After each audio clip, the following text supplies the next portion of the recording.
Hey, it's Shop Talk, baby. This is the show where it's okay to be you. We're talking from Yale to jail and from the church house to the pimp house. Nothing's excluded on Shop Talk.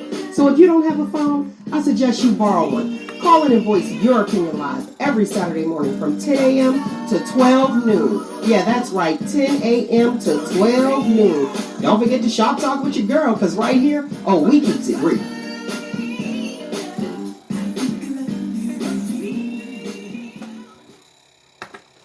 Hey, what's going on? We just say good morning to you lovely people. How we doing today? I am lovely. Are you? I like to hear it. I like to hear that. Yes. Loving it. Listen, we got a great show planned for you today. For my first time listeners, let's go ahead and put this out here. If you want in on this conversation, feel free to do so. The phone number here is 619-902-2287, okay? 619-902-2287. All right. As long as we get that out of the way. And I'm going to pay attention because I got everything right there for me, okay? Right in front of my eyes. Today's show is Real Eyes, Real Lies, Real Lies. Shout out to Tupac. Look, shout out to Tupac before his time. Hey, listen. All right, let's go with, let's start this off on a light note. Roogle will be joining us really, really soon because we'll talk about in local news. We'll do that. And talk about the last election that just occurred. So we'll get that going. But I want to know, what would be your last meal, Nick? What would be if you could choose, what would be your last meal?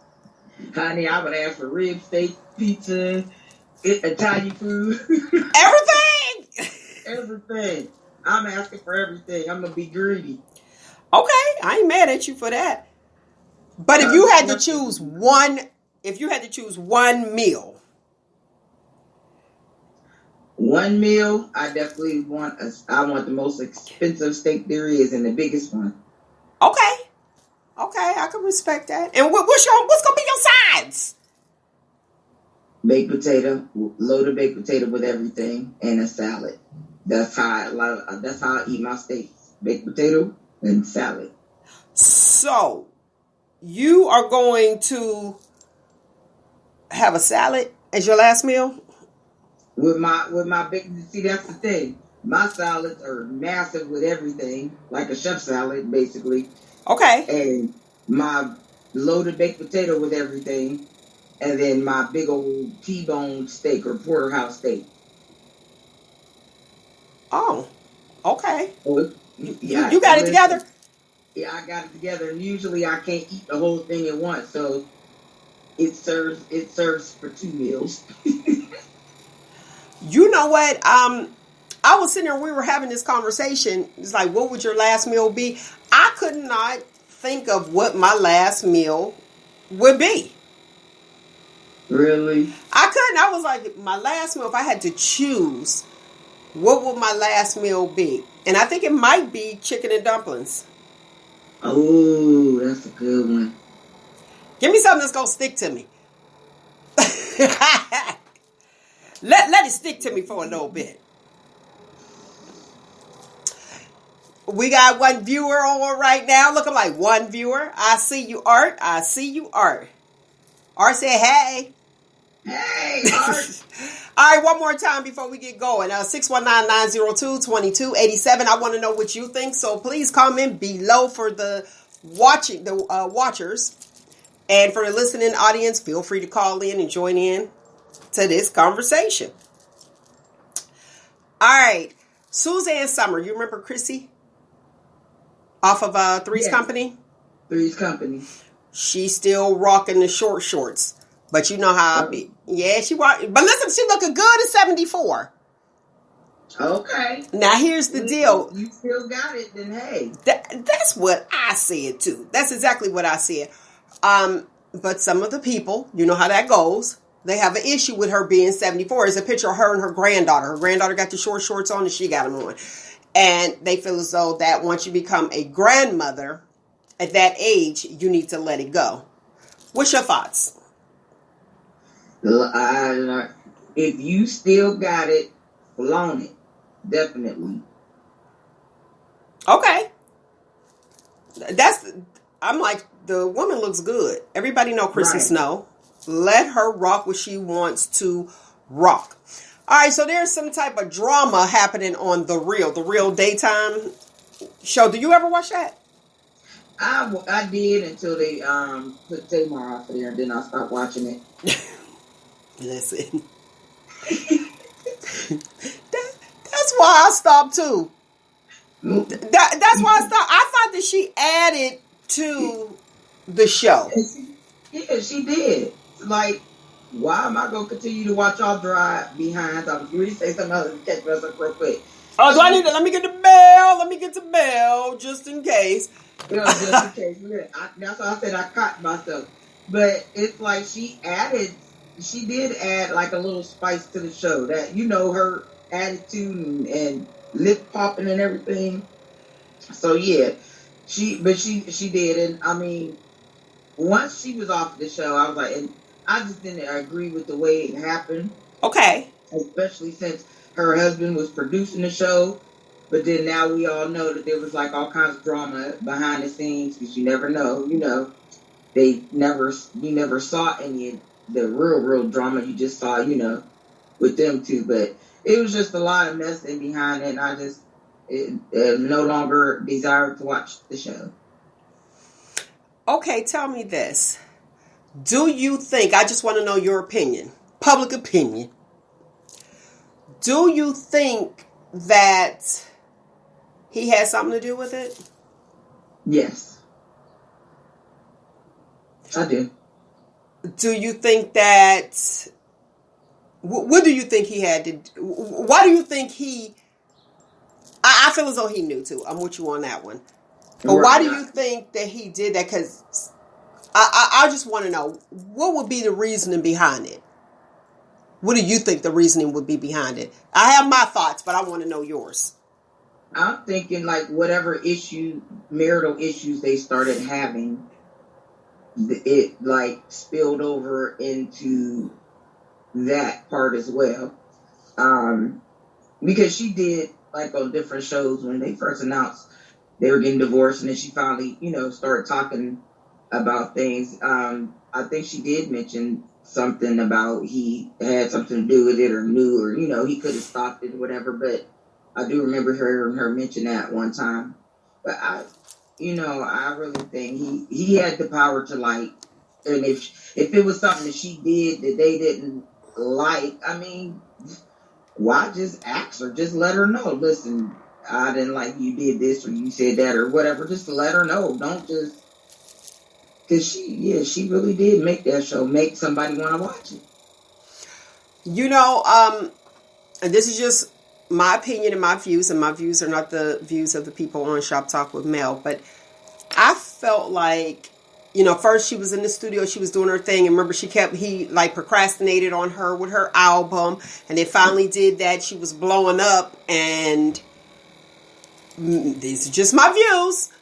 Some men are not okay with women being the girl or that girl versus him being the man. You know what I mean? Mm-hmm. And then when she got on The Real, maybe she was extra. We already knew maybe she was too extra for him, and he kind of felt some type of way.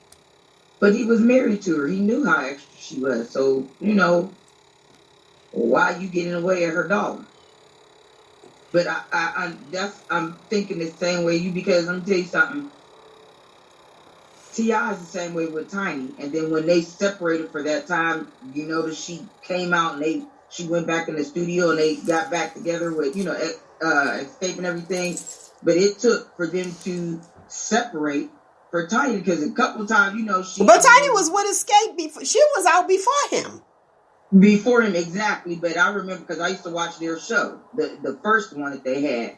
And I remember she was talking about, he had an issue with her getting back in the studio versus being the mother, because he said he's the one bringing the money. She didn't have to do nothing but stay there with the kids. But guess what? She was an entertainer. That's how you met her. So why are you trying to make her stay home with the kids now? How about you stay your behind home with the kids? And there you have it. So yeah, so I'm thinking, what's his name? Vince was the same way. And, Tamar got tired of it. So, yeah, I mean, and you're right. Some men do have a problem with it. And, it's like, dude, if this is what she was doing before you, then why are you going to get in the way?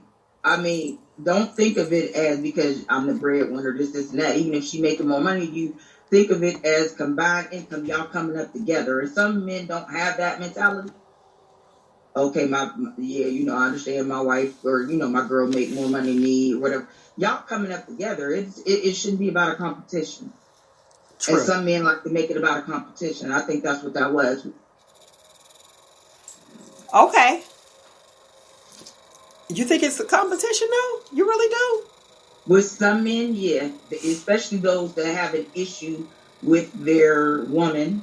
Being in leadership or being in leadership. Right. I think it's a competition thing, because some men will come out and tell you that they don't like it because that makes them, they ain't going to come out and say it makes them feel like less than a man, but in so many words, you know what they mean. But yeah, it's not making you any less of a man because you have a woman who's out here. In fact, you should feel proud of her. You should boast her up. Like, look what my woman, this is my woman. My woman got it going on. My woman got it together. She's doing this, and that. Some men just cannot bring themselves to do that. That's interesting you should say that, because we'll have, and I'll tell you how this ties together, you'll have where, and not all successful, but let's go with the sports guys. Or where we've been, where you'll hear black girls, women always say, well, you know what? Or Kanye said it. Hey, and he did it. They get to where they go and they're going to leave you for a white girl. And that you hear constantly that, black women are aggressive. Black women, they got a smart mouth. They don't they're not passive where white women are. Now, this is just, on the curb, word on the curb, okay? Don't beat me up. But I don't care, because I can take it anyway. But here's where I'm going with that. Do you think that successful black women who date white men is because of this very reason? Black men feel as though, that honestly, they don't want to compete. I'm not going to say they can't compete. They don't want to compete. Right. And they're like, I don't want to deal with that. Where, i.e., Kamala Harris. However, you saw that clip of last week. Y'all got to catch a show from last week, I'm telling you, where her husband was like, he did not have her back. No. I think if that was a brother, that dude wouldn't have never even been able to get the microphone even coming to somebody's spouse. Like, I don't know how that worked. Up on stage if it was a brother, you know that. With the quickness, boom, boom. Yep. That was interesting, and I'm like, okay, so he's in the background, and letting her be. What is she? What he's the first gentleman? Is that what they're calling him now? I have no idea. Yeah, I think they're calling him like the first gentleman, but some men can't handle it. Some men can't handle female pastors. Or their wife. Like, it was that one show, Deidre Haddon was on, I can't remember, it was like the pastors. Because I love my reality TV, my reality TV. Right. And they had where they had pastors. It was one female pastor, and her husband had to take a back seat to her because that was what she was doing. And he wasn't okay with it. And sometimes, go ahead. But we're expected to be okay with it when it's the other way around.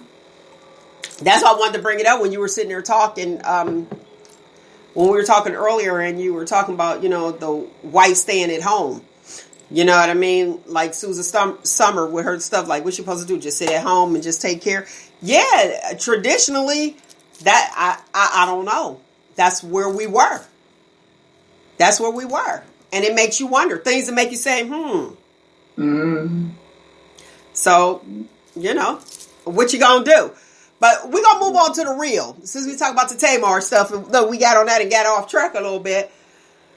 The real, they getting hated on. With Jeannie Mai getting hated on by the co-host. They say they're throwing a little bit of shade, but I'll catch you guys up who don't know and don't watch the real, because your girl got you covered. That's what I do. I see what's going on in the world, okay? All right, Jeannie Mai is getting hated on by the co-host because she did not invite them to her wedding. So, and I already know what your answer is because I see your eyes already. Do you feel obligated to invite your co-workers to, like, your wedding? Would you feel obligated? No, especially if y'all not friends outside of the studio like that. You don't hang around or, hey girl, what you doing? Such and such. Come on, let's go have something to eat, or let's go have a quick strawberry daiquiri or something. If y'all not like that outside the studio, why is she obligated to invite you? No, she's not. But you would think, I guess, like, co-hosts are supposed to be friends. They ain't always friends. We seen that with the talk with Cheryl Underwood and what's her name, Sharon Osbourne.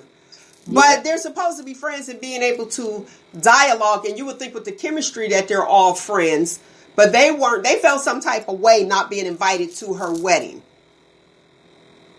I think. Oh, her and Jeezy got married. Oh yeah, they got married. Mm-hmm. I missed that. See, but I got you covered, girl. I got you covered. I just feel like, me personally, you know, we can speak, we can do whatever, but to be invited to my wedding, like, that's a bad place because you don't want to hurt somebody's feelings or feeling guilty not because you didn't invite people. Right. Like, don't feel guilty. Don't invite me. Don't invite me to your wedding because we ain't even allowed to dance. You saw that, right? But we're not allowed to dance with the whole COVID thing.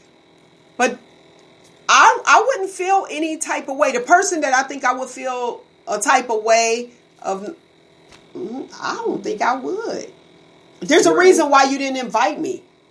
Do I think that you dislike me? No. I'm probably not going to come, and not because I dislike you, but I'm not, you know, sometimes I'll be tired. Right. And I appreciate the invite. But then with this whole pandemic, you know, she may have had to scale down her list. And you have before you go to work, you got your friends. Right. You have your friends. I mean, I ain't trying to be funny, but I feel like,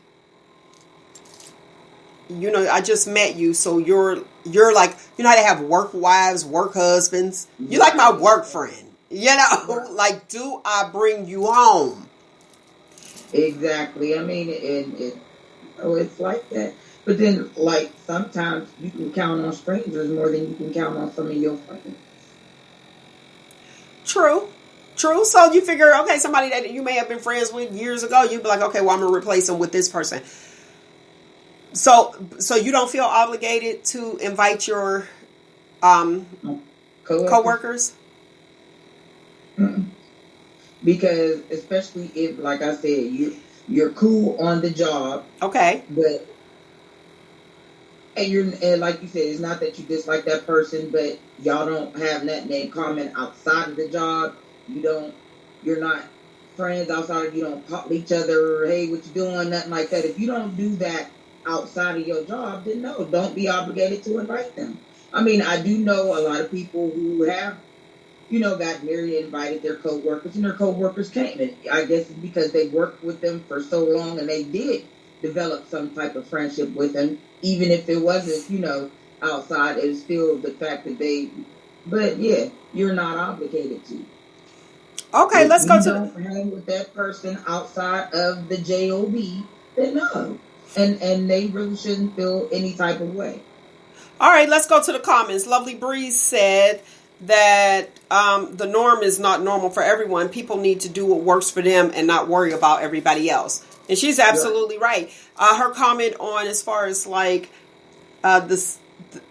Wait a minute. She's not the first. The second gentleman. That's what it. The second gentleman. That's what it is. She said that as far as like insecure men, she said that's up to the female to make sure that he's not insecure about the household finances. Right. Now, here's the thing with that. Guys can come off secure and you don't realize that they are insecure until you get that bag. And they feel like, okay, you know, you making more. And I know Roogle be on this part. Look, I'm like, where is he at? Come on, Roogle.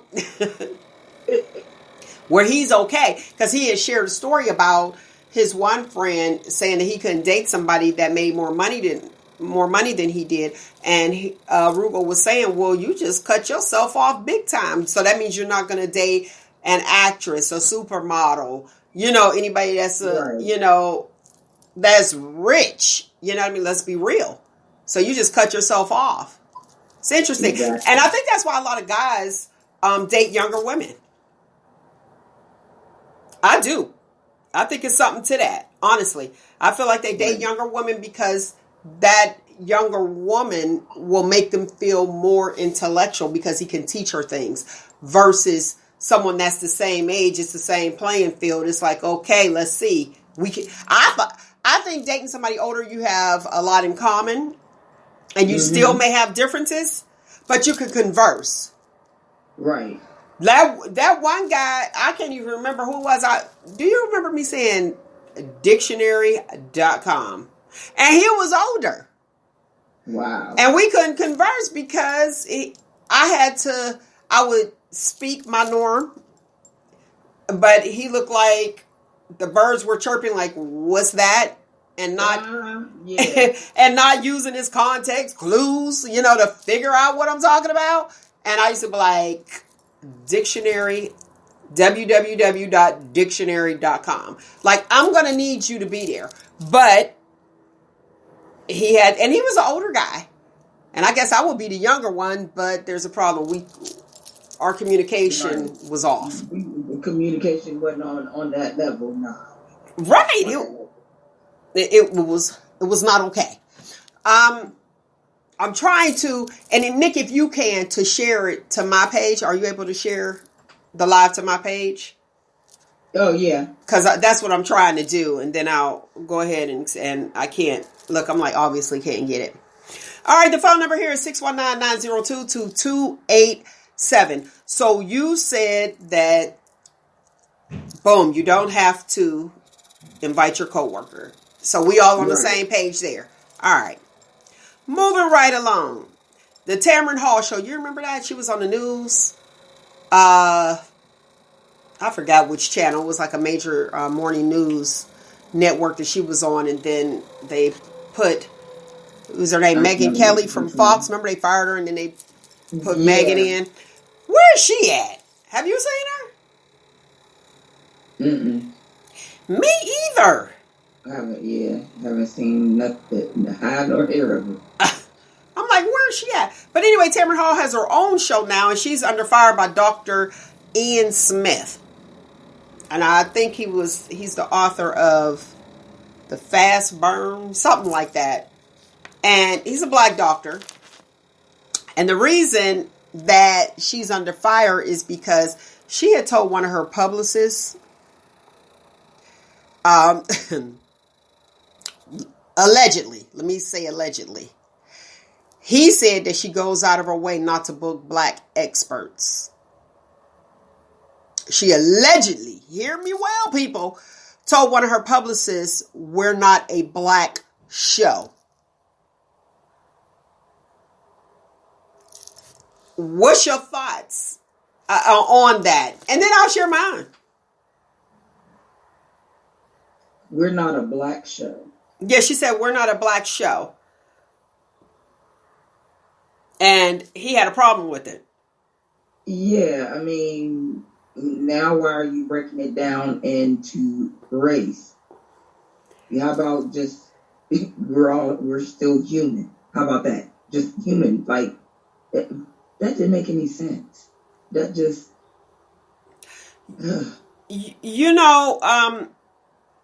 she probably, and him saying that you guys can check that out. Him saying that she goes out of her way not to book black experts. That's his opinion. It's totally his opinion. But I don't know if it was more so of we don't have to book all black people. Like brown skin. Brown skin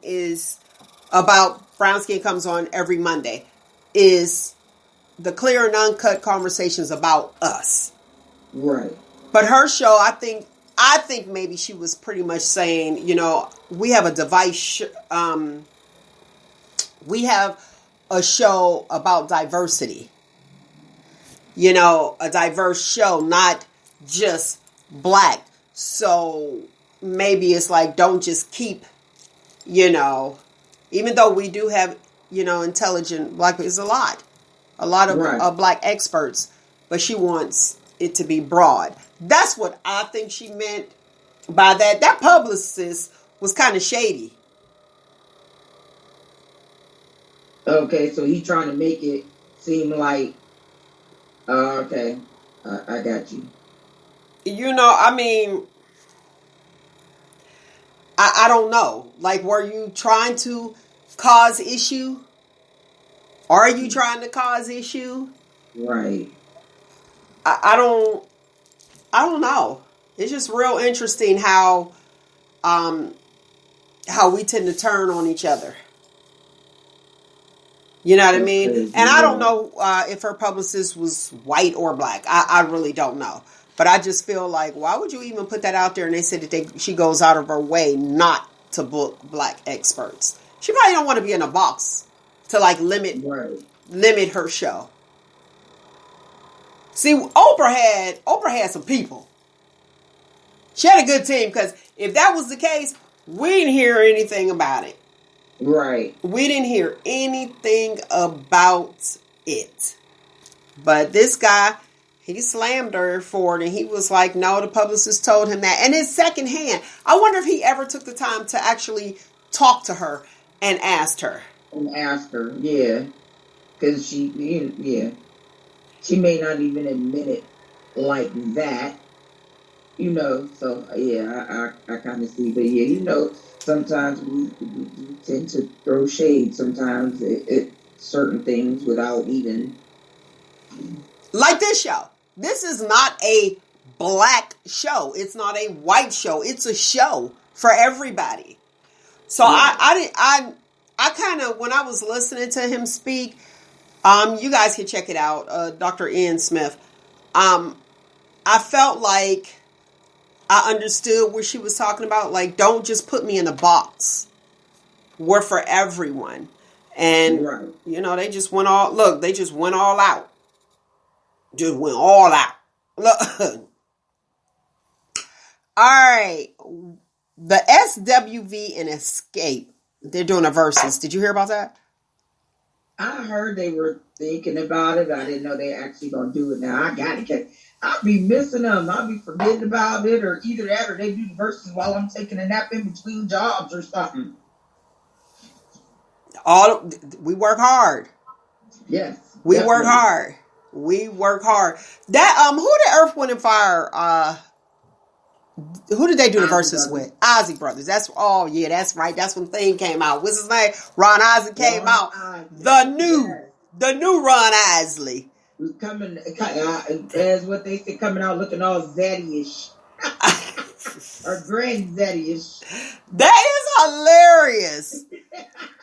That is hilarious. He looks good. Who hosted that? Did Steve Harvey host that one? Yeah, I think he did. Yep. Okay. Did you watch it? No. No, you didn't watch it. You was asleep. That'll do it. That'll do it. I can't sleep. I gotta have the news for the people. So SWV versus Escape. SWV, I say, is going to win it all day. Their catalog is crazy.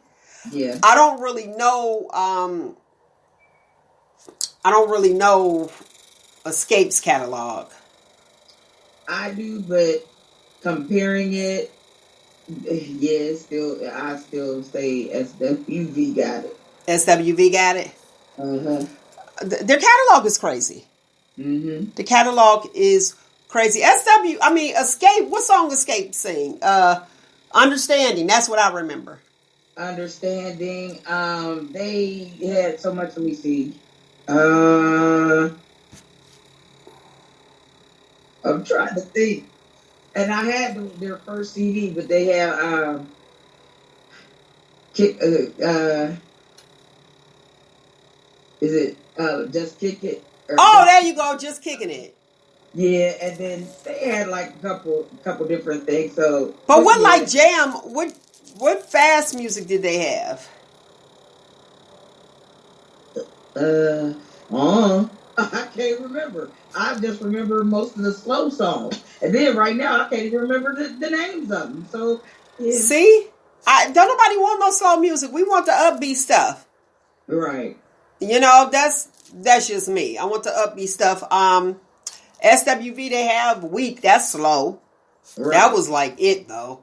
I'm more apt to go to a SWV concert than I am an Escape. When they did their tour, I had no desire to want to go. Right.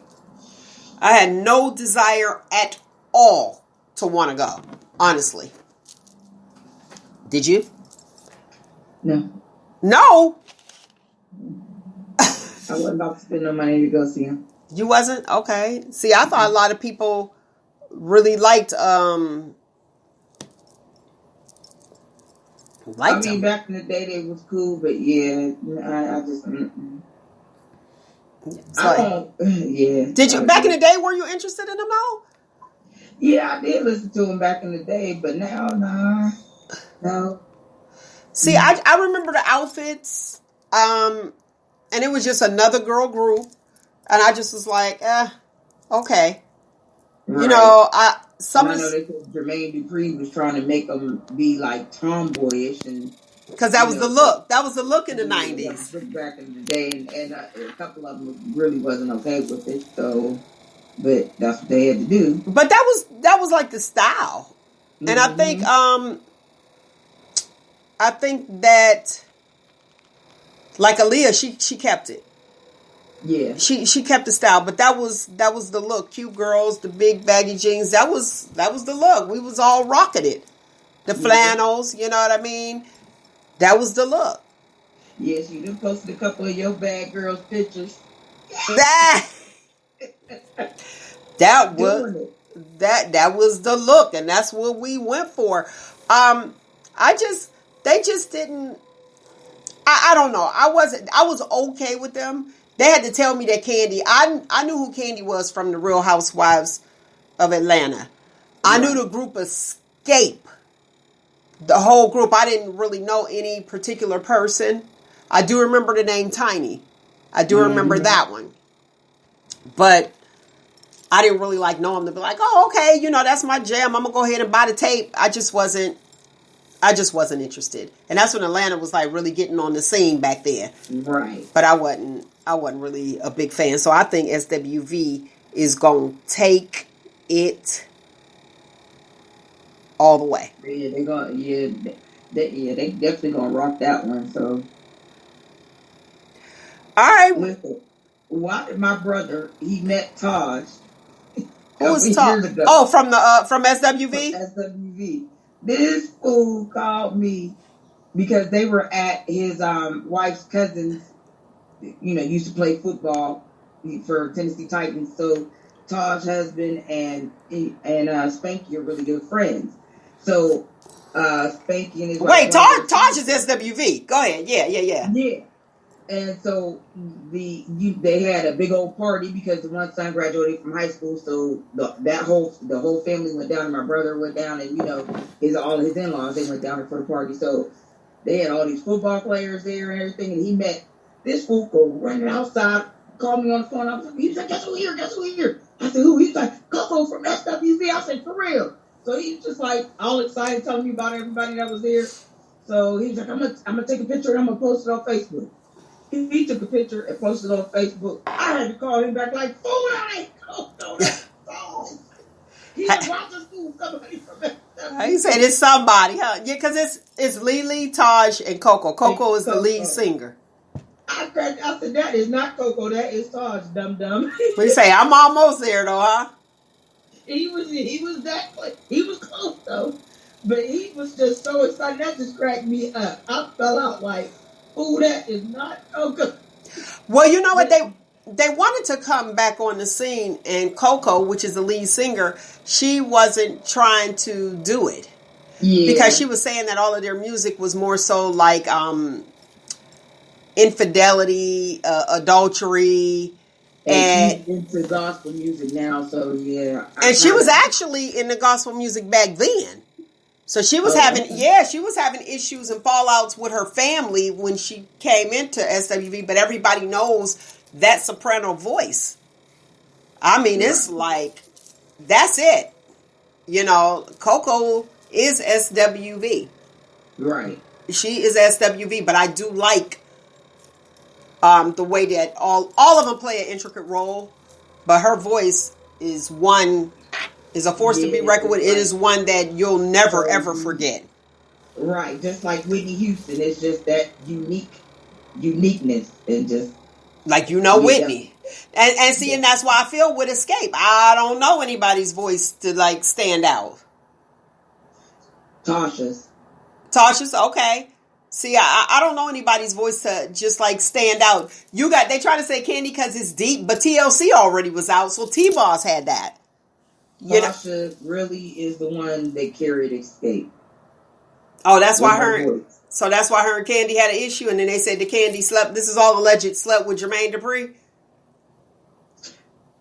Yeah, I didn't know about that one, but yeah, I think that's one of the reasons why they had an issue, because they always alleged. Y'all heard me say alleged. But even Taj ended up admitting to sleeping with their person. Oh, dang. Yeah, she ended up admitting to that. Trying to sleep with somebody to get ahead, I guess. Yeah. So that casting couch is something. She admitted it on, I think, their reality show. I was watching something, but I do believe that she actually admitted it. But I'm going to say alleged just to protect me. All right, let's move on to the International Olympics Committee. Now, you know the Olympics is supposed to be in Tokyo, right? Uh-huh. Well, they banned BLM apparel. So they banned Black Lives Matter apparel. Why? They don't want it. They said it violates their racial, political, and religious beliefs.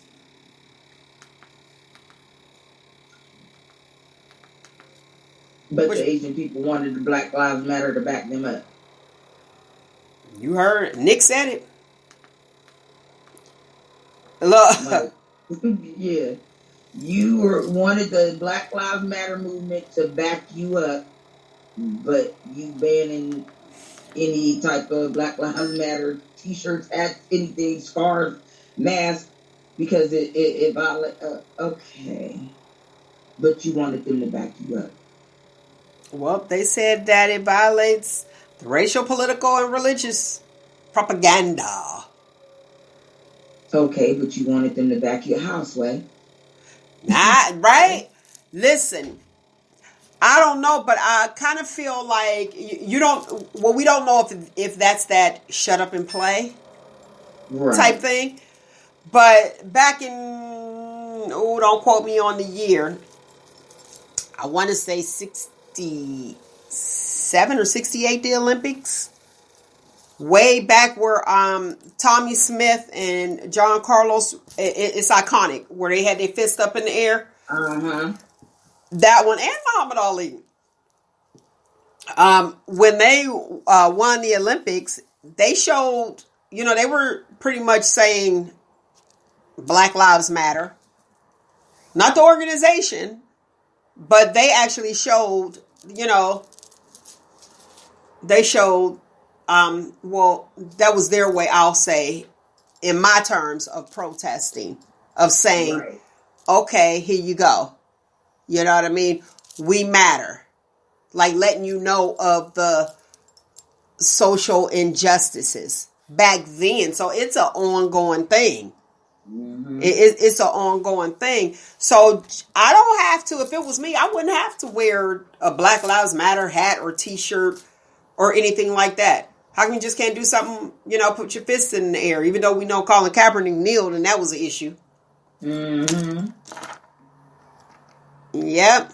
What they gonna do? Ban the person or take their gold medal away from them if they kneel? Listen, the way stuff's going nowadays, they probably will try. You know what? There was some repercussions behind that. And I wish Roogle was here so he can look and research it really, real quick. I think it wasn't. We're gonna have to talk about that because they did that during the civil rights movement. They did that during that civil rights movement. But okay. I feel you on that. I feel you on, it's like, okay, so, but you know what, in Tokyo, they got so much extra stuff going on over there with the Muslims and everything. So, like, yeah, houseway. Right.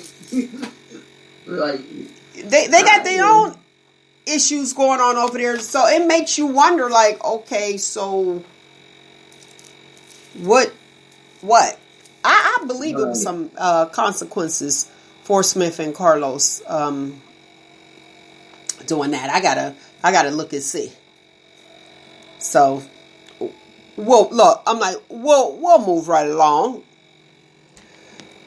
Okay, Will Smith. Will Smith's dad body, quarantine body, because remember I was telling y'all about the dad bodies is coming back. Mm-hmm. It is not coming back. I will not accept the dad body. This pictures was funny though, because a friend of mine replicated in his house and in his front yard. I was like, what? I'm ready to fight you right now. He showed his quarantine. His quarantine body. That is too funny. It was a mess, and he looked a mess. And I like me some Will Smith, but I won't take it. I won't take that body. Nope. You looking crazy. I got my own issues with quarantine, but I will not, no. I don't care how much money you have. Right. Yeah, I just think that, to each his own. To each his own. But some people... Okay. Oh, Lord. Look, I'm like, some people just don't care. Remember back in the day, people were with the drug dealer? Oh, yeah. And it didn't matter what he looked like. He had money. As long as he had money, he was making that money. Them girls was flocking. They didn't care if he, like I always said, if he had an eyeball in the middle of his forehead, they would wouldn't. Yeah. Like, why?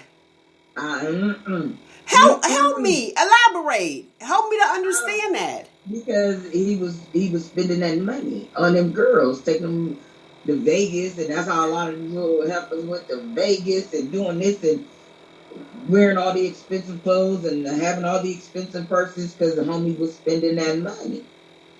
Wanting to fight every other girl because not only you was the main girl, but he had all these side chicks he was doing for too. But back in the day, they would fight, but then again, some of them just had girls on lock, had them on check. Listen, you my girl, but when I'm here, I'm doing this and that. You just gotta understand, I was never that type. Nope, we not doing that. Yeah, I wasn't the type because I'm like this. Being with a drug dealer, you never know when your house gonna get broken into or whether y'all out somewhere and the cops gonna run up on y'all because if you with them, you going down too. I was not okay with that. I don't do jail well unless it's something. What you say? You don't do jail well? Right, unless it's something I did, or you messing with my family, then I'll rock that orange jumpsuit. But other than that, I'm not going because you selling drugs. That's your. So I wasn't. I had a couple of them used to want to talk. No, we ain't going over there. I'll meet you. I ain't going. We can go to a restaurant, but I'm like, sitting there praying like, please just don't have nobody run up on us. But then I was just like, no. Mm-mm. Y'all got that. I didn't, and listen, like you said, they didn't care what they looked like because they had the money. I cared. I cared. See, yeah, that's kind of like, but aren't you teaching them to be like prostitutes? Basically, yeah, because they was spending the money on them, so they was doing whatever they told them to do, being a little drug mule and everything else, running here and there. Mm-hmm. See, that's team too much. You're right. I ain't going to jail for nobody at all. Well, they slamming Will Smith because he showed his quarantine body and he modeled, but he making his money because they feel as though that he's profiting off of his body. He partnered with a company, I won't name the company, to pretty much show that, that I don't know, like the weight loss, kind of like with Weight Watchers. Wasn't that Jennifer Hudson or somebody who was doing Weight Watchers? So what's wrong with him profiting? What do you think? What's wrong with him profiting off of his quarantine body and partnering up with someone to lose weight or a company like them pills? There's nothing wrong with it. Or those gummies. He's getting them coins. I ain't mad at you. If whatever you do, if there's some making of coins in behind that, do it. Besides prostitution, but do it. What did I do it? Okay. Are we? Do you think that we are still obsessed as Americans with weight? We are, most definitely are, because you have people fat shaming us big girls. And I would flip you off, but then we gonna keep this the family show. But yeah, dudes, and what kills me is the big dudes that want to fat shame us big girls. Dude, for real? Like, I can't find you. Look, I can't find you. Lift your stomach up. You over here 350 pounds, and you talking about a 250-pound woman. Boy, Bash, shut up. The same thing you want her to do, you need to go do. Go up, get on a treadmill. Go. But yeah, that we still fat shame people. We're obsessed with weight. Definitely. What you think, Roogle? Love Roogle. Yay, welcome, Roogle. Where my little sound effects at? What's going on? Look, you missed the hot topics, but you could get into the real stuff. But go ahead. I've been fat shamed before. Have you? Oh yeah. What'd they say? One of the funniest things that came to mind, I got fat shamed on a date. Where I ordered the portion came in a half or full, and I was like, oh, she was like, yeah, he'll take a half. Will I? Well, who was paying for the date? Was she paying for the date? Of course not. Okay, then how she gonna tell you? You were spending the money. Well, like it was a date. I mean, it's like it was no more than that. It didn't turn anything more than that. But maybe because I was, too pleasantly plump, or that's, I don't know. Well, then why did she go out with you then? If she felt like that, she shouldn't have went out with you. Because I'm so charming. Why wouldn't she? Right? For his money. For my money, right? Yeah. For his money, like Nick. I got a jar of pennies. We can split this all day long, baby. That is so interesting. But you know what? Let me say this. From my big people, interesting when you say fat shaming, and how can, if he fat and then tell you fat, right? How about that bigger person? Like Roogle said, fat shame, talking about he'll take the half. How about that bigger person be telling you or monitoring your plate up there, the food Nazi? Yeah. I had somebody do that. I had somebody look at my plate and tell me what I should be eating on my plate. And I didn't say anything. I thought it was hilarious. Because I'm looking like, meanwhile, you ordering dessert. Okay. What is that about? Or That's crazy. and you can take it one or two ways. Because this is what I did. Because y'all know it's okay to be you. Allow people to be who they are. The one way is you got a lot of nerve. Right. The other way is maybe I should listen to this person because that's probably how they got to their size. Oh yeah, that's true. So maybe that they're saying it out the goodness of their heart. They're trying to save you from getting where they were. But I like a thicker guy. I don't like a fat guy though. Like it need to be solid. A stomach is a turnoff to me. So like Will Smith, like I was saying with Will Smith, I like me some Will Smith. He's on my bucket list. Not to do, but to meet. I used to want to go to the prom with Will Smith. Okay, I was like, I gotta meet Will Smith. I have to meet Will Smith. I love me some Will Smith. But that body right there, that was not the move, and that was such a turnoff. But I still want to meet him. But come on, I seen that clip. Like he was doing his best to push out his stomach. That wasn't like. Come on. That's a guy who can like. You can tell he's pushing his stomach out. Yeah. Yeah. He might be a few pounds overweight, but that dude ain't having no weight issues. Now if he came back and then he had the beard and everything like that. Nah. I get maybe because what the actors they have to be willing to do everything, anything. Maybe he is trying to gain weight for a new role. No, he gaining weight for he profiting off of it. So I guess I would stick my stomach out and profit off of if they call me for Weight Watchers or something like that. Let's put it like this. He 50.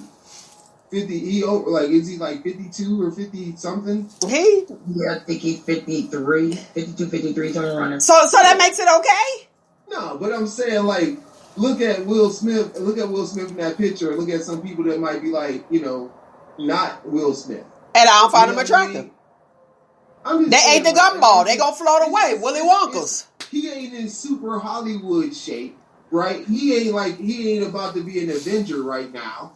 You know what I'm saying? Let's put it out there like that. But the dude is not fat. He ain't on the brink of oh my God, I think he's going to have a heart attack. Now, you know what? Nick had a point. It could be like for the roles. Like Denzel. Remember when Denzel got fat for that role? No. Was that Antoine? What's it called? Not Antoine Stewart. What was that? It was the movie where he was the husband, but he was white. It was Antoine Fisher. There you go, Antoine Fisher. Was it Antoine Fisher? Whatever movie he was in. Yeah. I remember, and he wasn't looking. He wasn't Training Day Denzel. Training Day Denzel was colder than a mug. Yeah. Woo-wee. What year was that though? Was it 2000? I don't know. About 20 years ago. But still. But he got sex appeal though. Denzel, the way his swag and his walk, so that was his thing. So I ain't gonna harp on it. I'm just going. He still got sex appeal at his age now. Childless. But when he was fat, I was like, he is not cute. Like, oh. Yeah, okay. But they have to lose weight for roles. They have to gain weight for roles. And he got a whole wife, so it ain't my business, kids, right? Yeah, it ain't my business. It's like Oscar nominated. Nominated actors, right? Yeah. We were just talking about the International Olympics Committee. Saying, were you able to listen in on that? Saying that Black Lives, they banned Black Lives Matter apparel. Really? Yes. The Olympics.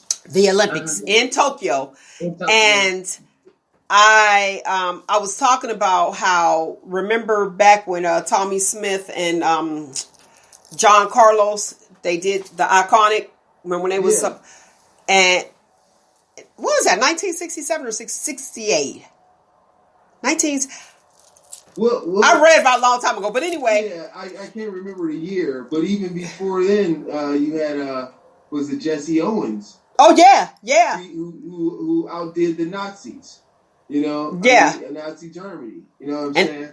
But they were protesting. But they were protesting racism back then, and they didn't have shirts. You know what I mean? So. Right. I want you, Roogle. What's your thoughts on that? I think the thing is like the Olympics should. This is the thing, is that this is okay. This is the ultimate criticism of this. They will actually ban countries from competing if they don't like their politics.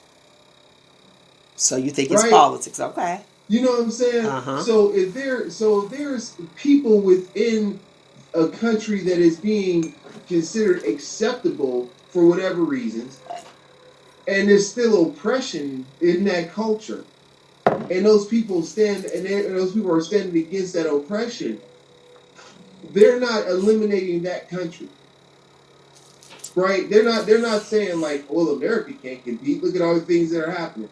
Now, you know what I mean. They're not eliminating those people, but there are countries that they will say, oh, you can't compete, like North Korea. You know what I mean? Like and I may stand. If someone can correct me, please do so. But I don't believe there's been an Olympiad from that country. I don't know.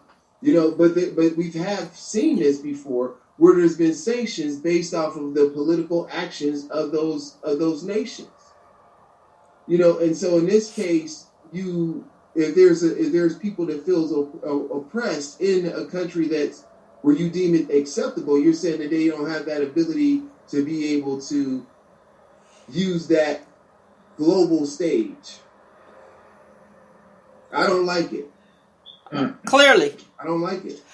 And I mean, because even the thing is that, like, for example, like you talked about the people, even they took that stance and they did what they had to do, and it's been one of the most iconic images of the Olympics.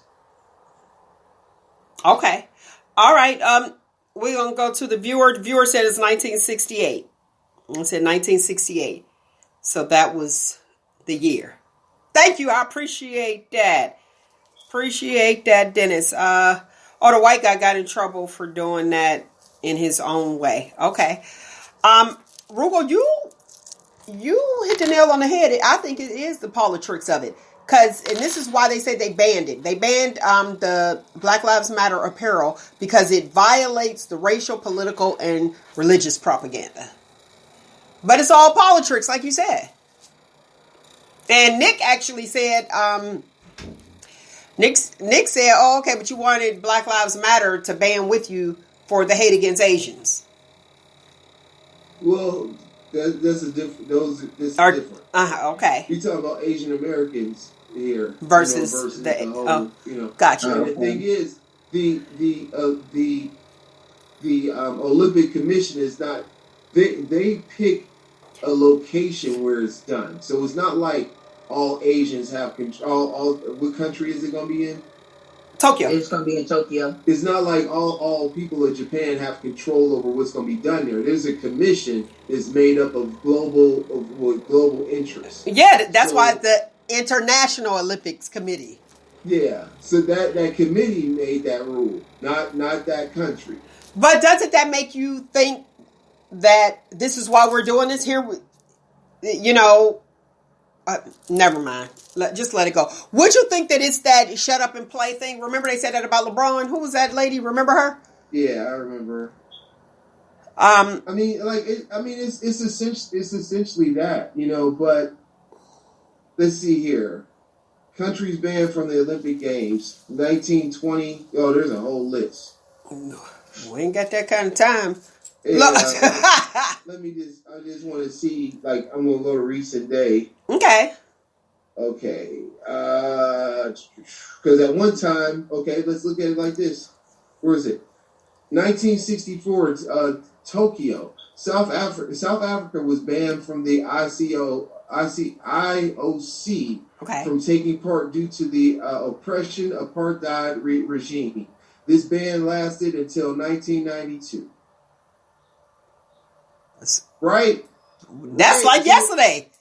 But the point I'm saying is that, like, you know, they banned them because of what? Oppression to a group in their country.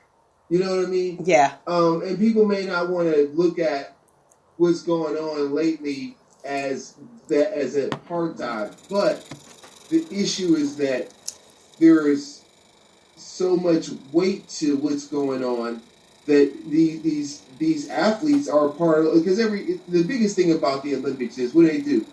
Before the person even competes, you know about what hometown they come from, what things they overcame, all that kind of stuff, right? And so these people, even when you talk about the, because someone mentioned, there was a young lady of, I can't remember if she was Chinese or Japanese or whatever, but she was an Olympic karate hopeful or Olympian. And this guy, like, talked terribly to her, like he didn't want her exercising at a park or whatever, blah, blah. He just went on this rampage. And really, technically, she probably could have kicked his ass, right? But like, she didn't do any of that stuff. And this guy ended up getting charged, and he had some other things he was doing. They tried to say he was mentally ill or whatever. But the point was that if she goes to the Olympics and she's bringing about knowledge, I'm not saying what her agenda is. Her agenda is just to be an athlete, from what I can tell, and win the gold, right? But the point is that she has experienced racism. Okay. You know, she has experienced racism. And True. the thing people have such a hard time with is that they like, well, why would you do that at a football game? Why would you do this here? Why would you do that there? And I'm like, well, why wouldn't a person use their platform to talk about the bad things that they faced? And for some reason, if it was anything else, if it was a disease somebody had, if it was something else somebody was facing, and they brought that up on a platform to which they were related, which they excelled at, it would be perfectly acceptable. But in this case, when you have people who bring up the atrocities that are happening that could potentially happen to them and is happening to others because of the color of their skin, now there's some sort of like, oh, this is so wrong. Why are you doing this? Why are you messing up our pastime? Well, the thing is, I'm trying to bring attention to a larger audience about an injustice. Okay. They don't want to hear it. Just like any picket line. Any picket line is what? I'm trying to engage a larger audience about an injustice. In the workplace. In the workplace, in on Wall Street. Right. Oh yeah. You know, in a courtroom, wherever it is, you know, and people forget why protests happen. You know, I mean, and that right now we have this kind of counterculture of protests that are happening with like no evidence of disruption. You know what I'm talking about? This whole Trumpism sort of thing. Right. Now listen. Now let's go to the politics. Oh, wait, yeah, that's on you. But wait. What was the consequences for Smith and Carlos when they protest racism by putting their fists in there? Do you remember? Okay. Because this list I have, it doesn't actually talk about. It just talks about countries that were banned. Okay. I can Google that and see. You might want to move on. I am. Let's go with these politics. We're going to start with the local news. Local news. I witnessed some things. I read some things and went on social media and I saw where different people were commenting. We're talking about we had the mayoral and the president of council. City council, I believe that's what we were voting for. So we had Julius. We had R. Kelly. We had Mayor Tito Brown. Julius Oliver. He's City Council, First Ward. So we're gonna talk about the local. Ryan Kelly. Okay, thank you. That's how I remember Ryan Kelly. You're like, right? Listen, R. Kelly got like almost 1,500 votes, or was it a little over 1,500? And he had almost 1,600 votes. Okay, almost 1,600 votes. Mayor Tito Brown, who was on the show, 2 Saturdays ago? Man, I love that. I love that when, I just, over the airways, hey, bum, bum, bum, he came right on. That's who you want. Somebody that could just reach out like, here you go, I heard you. Boom. Right. Let me clear some things up. So I appreciate that. Thank you, Mayor Tito Brown, and congratulations on your win. And then you had Julius Oliver, who is the First Ward City Council, and you had R. Kelly. Like, nobody knew who R. Kelly was, but they found out that Ryan Kelly, I don't really remember, that he had pizza shops, Belleria, that we're known for locally. Oh, okay. See, you didn't even know. Now here's the thing. People, excuses. Now listen, excuses. Excuses are monuments of nothing. So just go ahead and just pile them in the pile, set them down there. But to say, okay, well, he got all those votes because he owned Belleria. Do you really think people voted for him because of some Belleria pizza and he was giving out Belleria pizza? Isn't that what you're supposed to do when you campaign? Give me an Emory board. You might get my vote. Go ahead, Roogle. Well, I think the issue is that sometimes look at Donald Trump. He used his position in wealth to win a campaign. But that's normal, isn't it? Yeah. I'm saying like this is what they say when they say you have it flaunted sort of thing. Okay. The issue is that can the average voter look past that? Okay. So some people felt like, I'm using Trump as an example, like, well, he's a successful businessman because he's been on TV and blah, blah, blah. There are people that know of the failures of and the bankruptcies and all that stuff. Yeah. But then there are people who are like, well, that's just the cost of doing business. And he has this amount of money, but never turned in his tax returns and all that other stuff, right? But still, even if he turned in his tax returns, he got more money than I got. But, you know what I mean? Than most Americans will have. Let's vote Roogle. I think some people bought into that idea that he's a savvy businessman and he'll be able to do it. But his savviness has come from the corruption of not paying people. Right. State colleges. Right. Discriminatory acts against people to rent homes and all that other stuff. There's been a plethora of things that made, you're savvy, but you're savvy on the dirty end of it, right? Mm-hmm. And that's the Trump thing. With this gentleman, it could have been like, hey, our product, our family's product, I don't know if it's his family, I don't know what his connection is to Belleria. I didn't even know that till today. From hearing you guys. Oh yeah, he brought a whole bunch of pizzas in, but people vote for you for reasons. There's reasons why people vote for reasons, but they could vote for you for brand recognition. Right. We have Michael Roogle, who's one of our state senators, who happens to be Roogle brothers. Roogle brothers. You know what I mean? Could that have helped him? Because I know they sell chicken breasts at a really reasonable price. I'm gonna go there. That's a good family. I'll vote for them. But you never know. That name recognition. It's like when you get people who put out 1,000 signs. And the old adage in politics is signs don't vote, people do. Now, you're right about that. What was that one young lady who was running locally? This is for the Youngstown, Ohio area, to the listening audience and the viewers. And we're going to talk about the local news real quick. What about that one young lady? What was her? Hagen? Yeah. And it was like, hold on. And then we had Lepore Hagen. She is, what is she? Michelle Lepore Hagen is a state rep. State rep, yeah.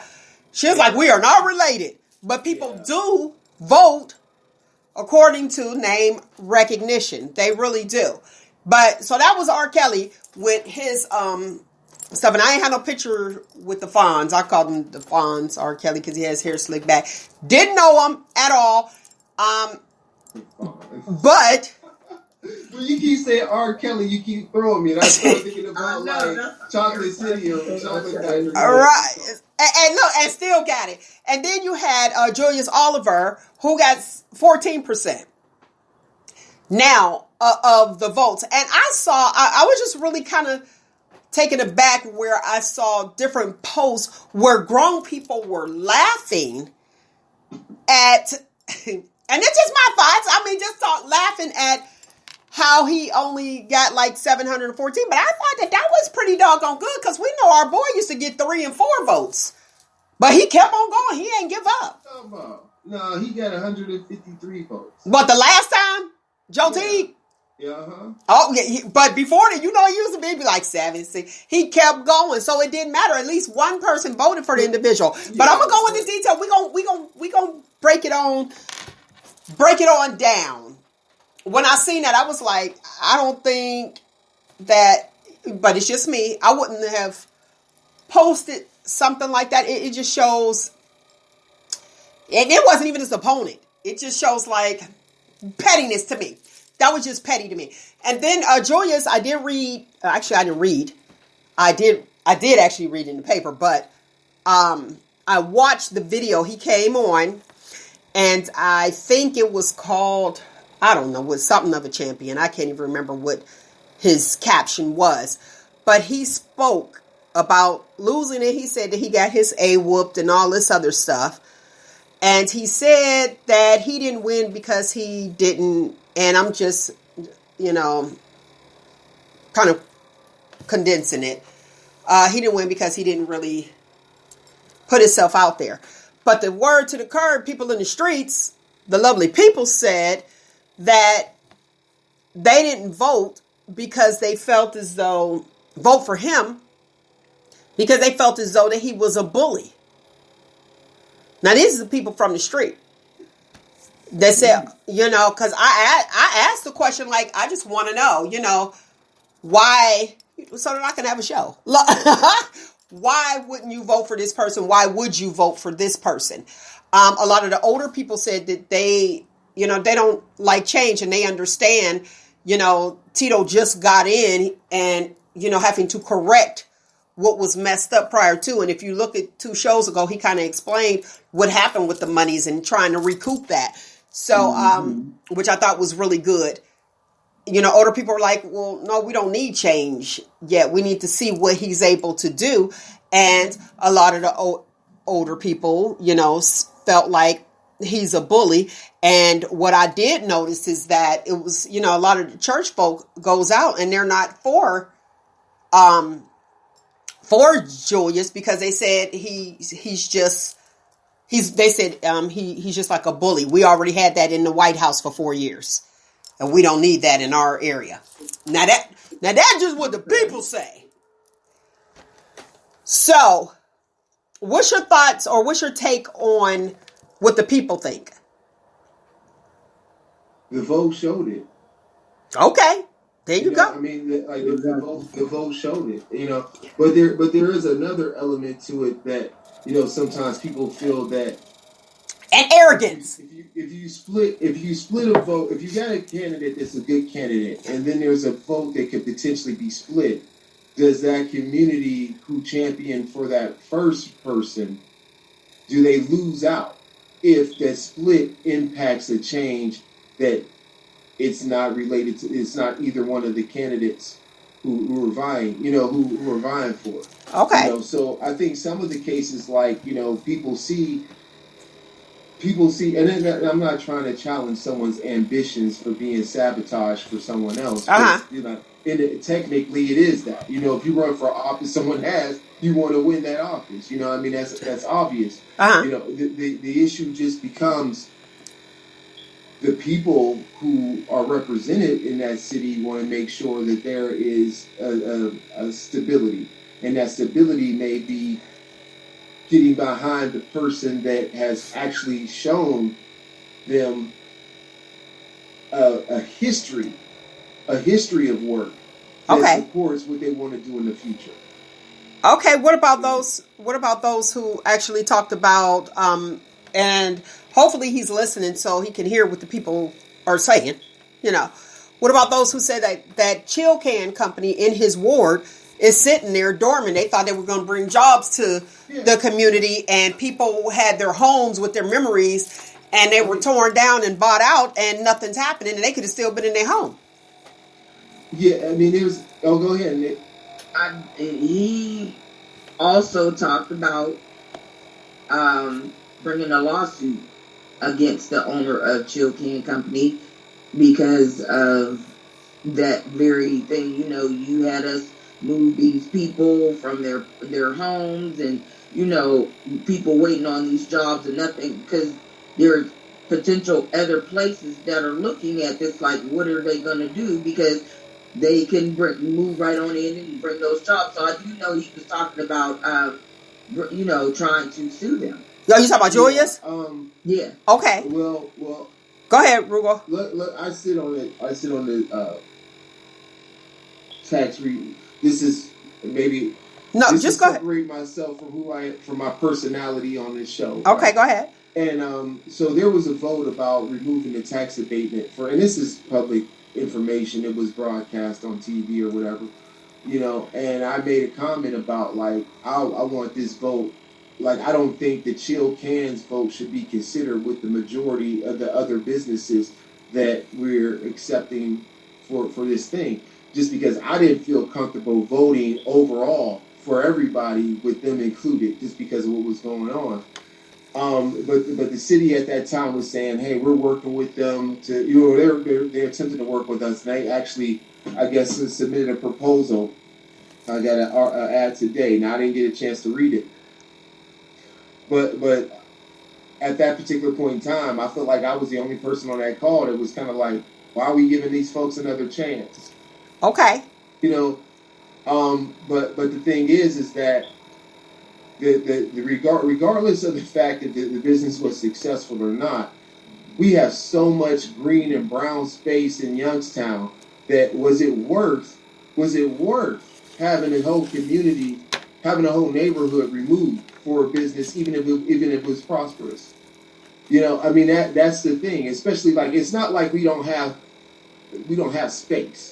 We got plenty of space, and where anything. Yeah, as fast as they tearing stuff down. The criticism that I heard was that how do you work towards removing a neighborhood to put in a business, but then use your political power to have a commercial space turned into residential for your own property. You know, that was one of the things I heard. You know, so I did too. I did too. Go ahead. You know, but you know, also I heard a snippet of the video. I heard more than a snippet. And there was a thing where, you know, he had mentioned that he wanted. He mentioned something that was going on in, I think it was Warren, where they had a city council member who had been on council for 30 years and got voted out or something of that nature. And he said, well, he didn't want a city. He didn't believe that one person's vision should be over a city for a period of time.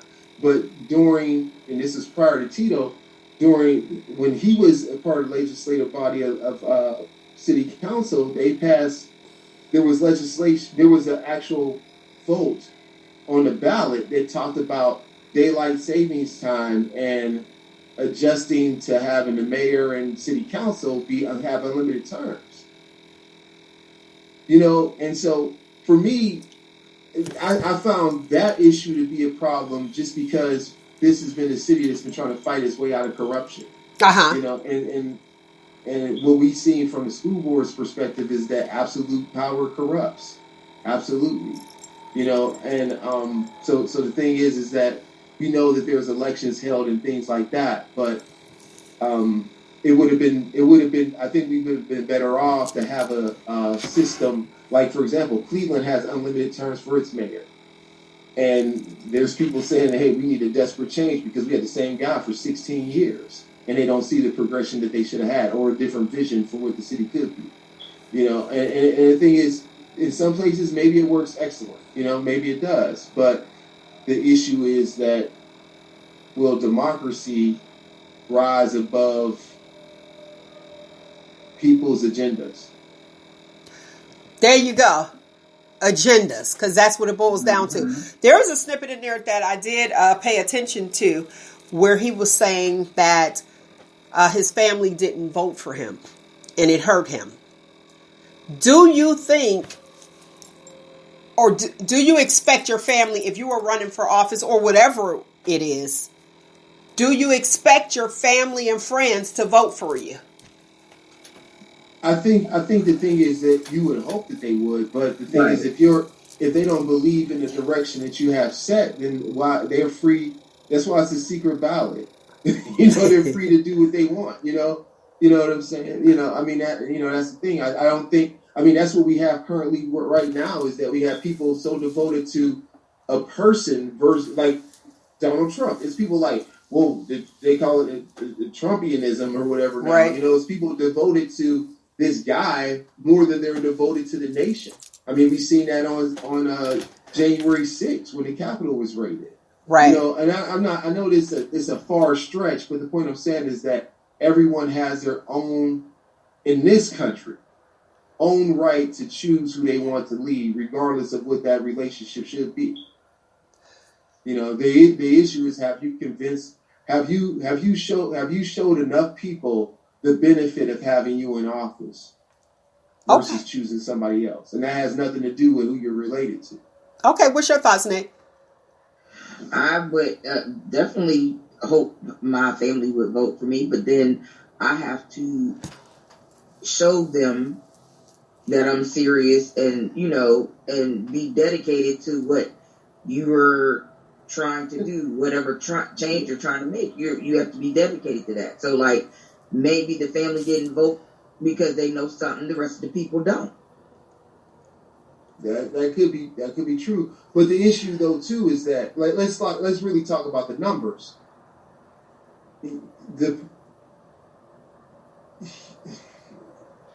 You would have to have almost 4,000 people that you're related to in order to win if that was going to be the reason why you won.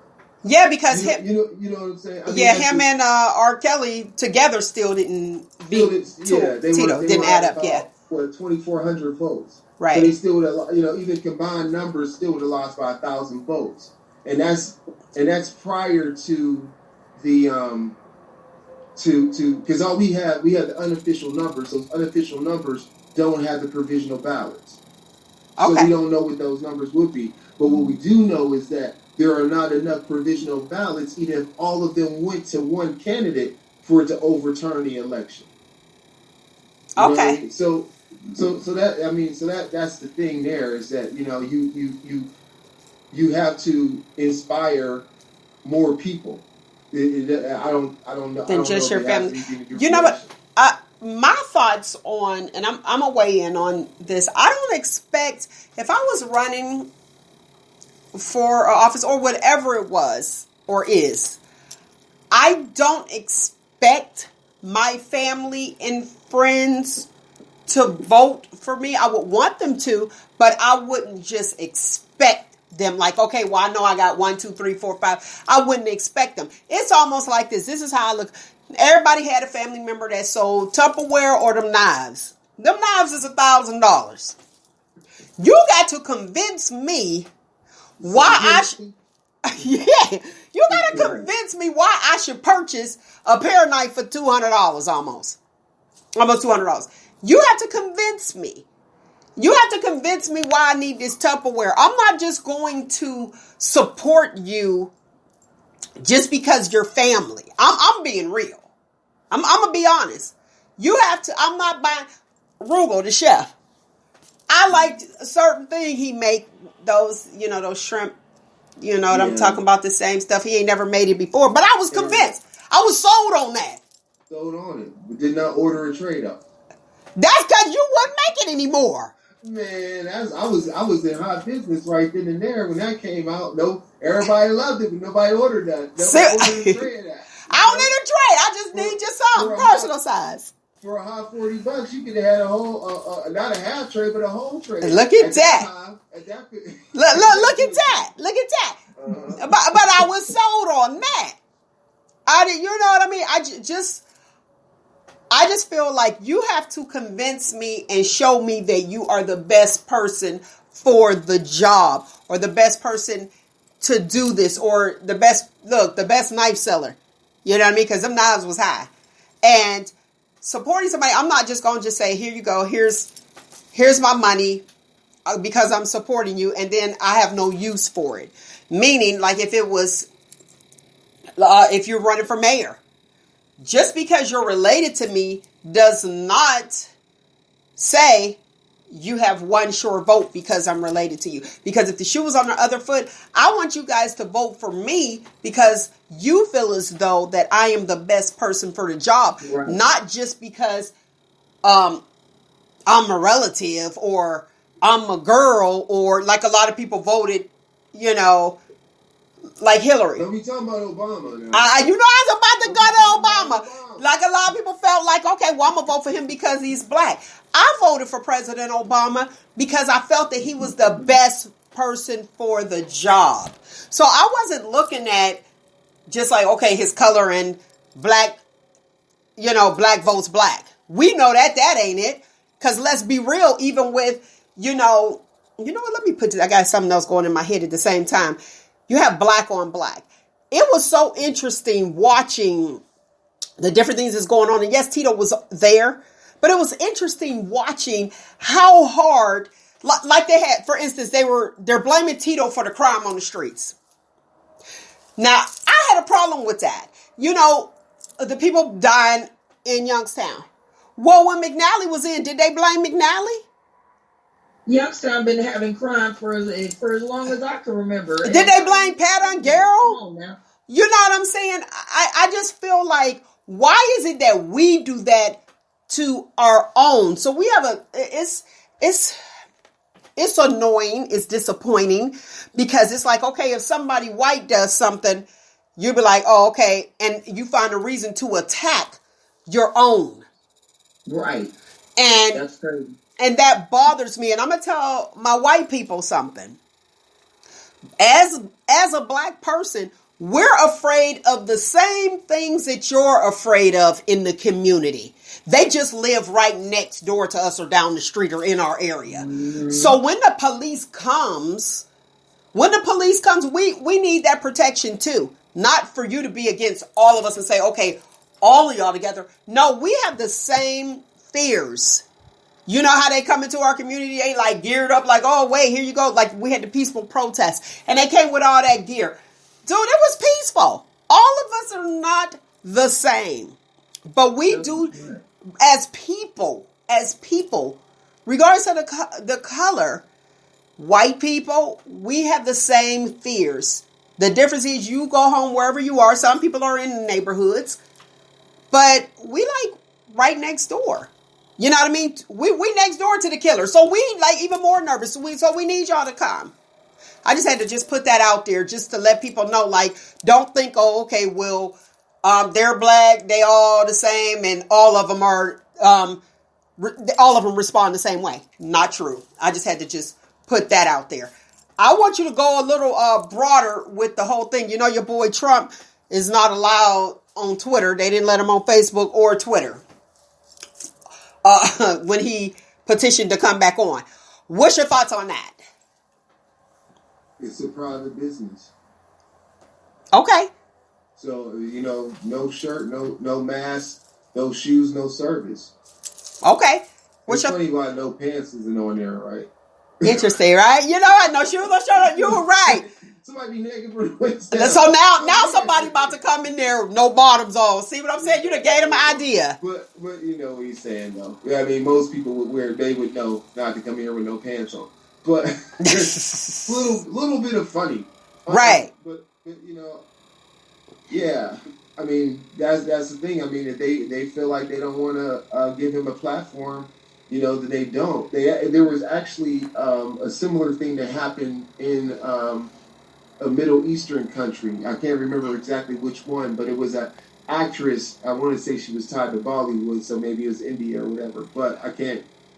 I'm just giving an example. Uh-huh. Well, she came out against this one person, and she actually, like, I guess, used some language that would have been seen as like insurrection, like making a riot happen or whatever. Okay. Similar to what happened there. And actually, her thing was a lot more vivid, and they removed her. And so they talked about, well, do you want, like, these people are moving to certain platforms where they have that voice. and someone who was doing the interview, they were interviewing, said, well, the thing is that won't help them, because who are they going to troll? If they're only on their own platform, who are they going to troll? Which made sense. It Are they does. going to troll each other for the same ideals, or get who's then it becomes an issue of who's deeper in it versus that. And it's like like people who have these adverse ideas, they want they want a larger platform to be able to speak it versus like their own little corner to talk about it. You know what I mean? So that was an interesting view on it, because if there was, let's say there was a Twitter or Facebook or whatever that was, they had Parler.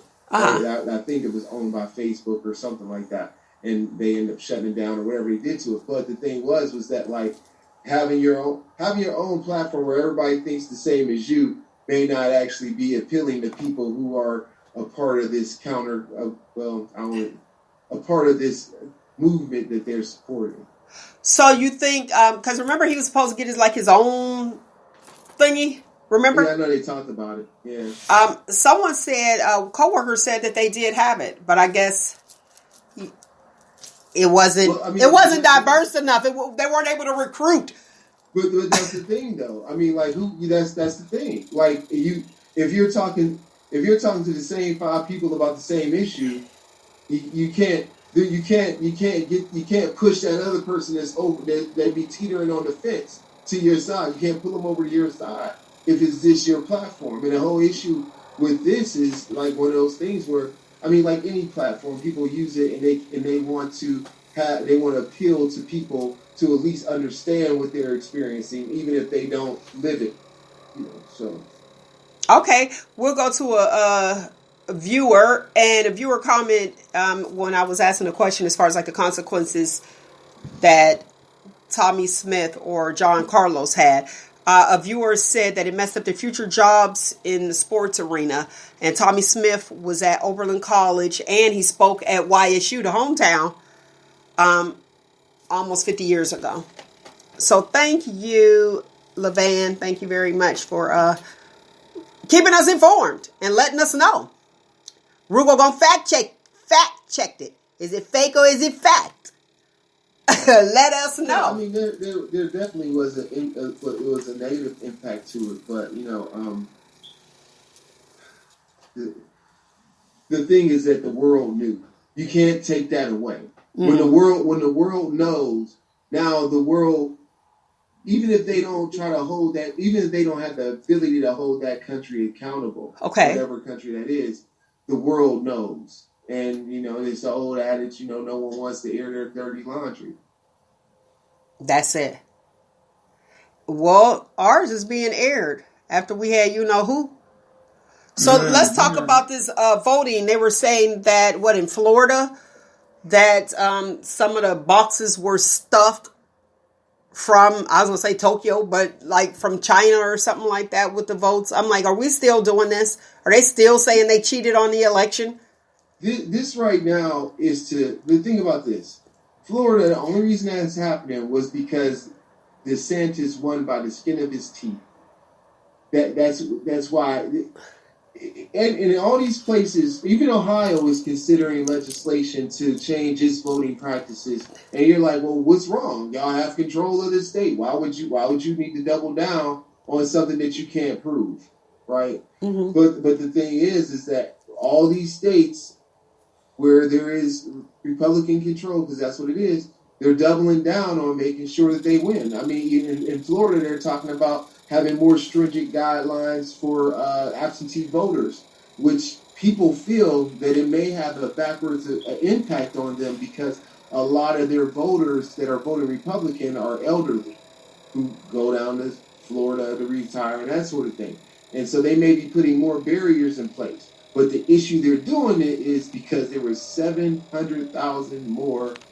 There were 700,000 more ballots for Democrats people who voted against DeSantis that went through the process of their early voting.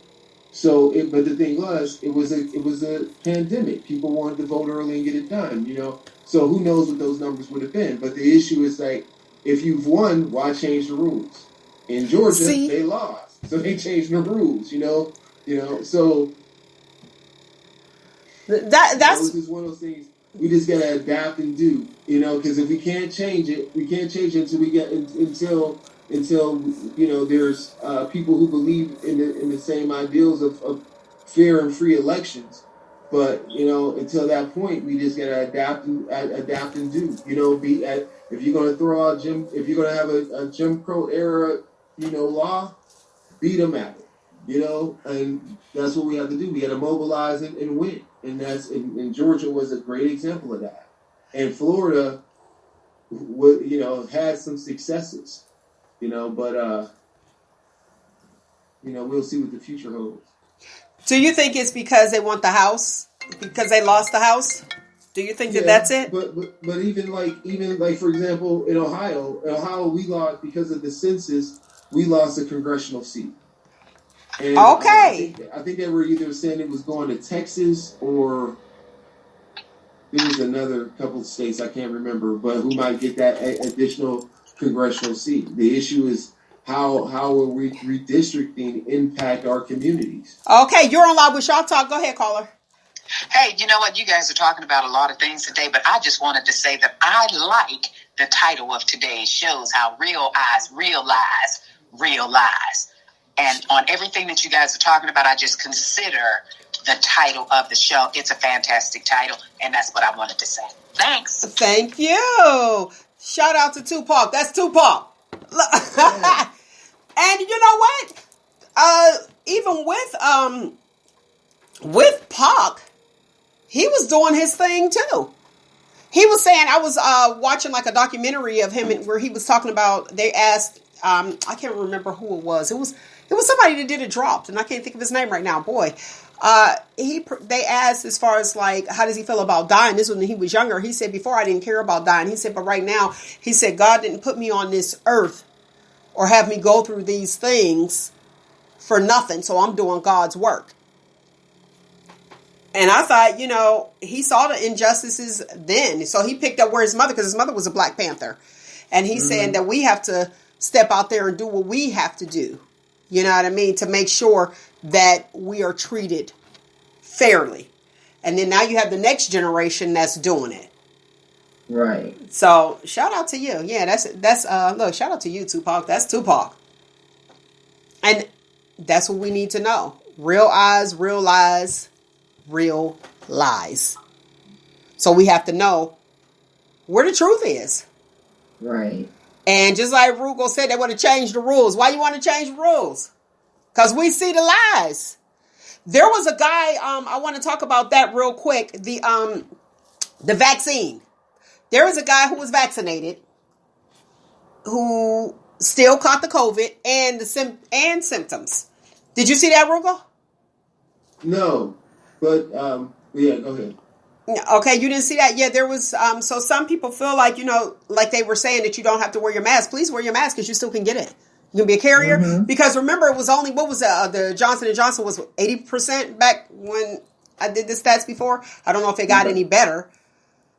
But it was like 80%, so you still had the 20% chance. Go ahead. Yeah, you don't know if it's going to be effective in you. All you know is that you got vaccinated. That's one thing. The other thing is that if you do, from what I understand, you can still catch it. The issue is that it can lessen the impact on the symptoms. Yeah. Okay. Now they're talking about people who have had like these long-lasting effects from the COVID vaccine. Not the vaccine, from COVID. And they were saying like there was I listened to an article on the radio. They were just saying how like there's groups that's trying to bring attention to some, like, for example, they said cracking teeth chipping is a symptom.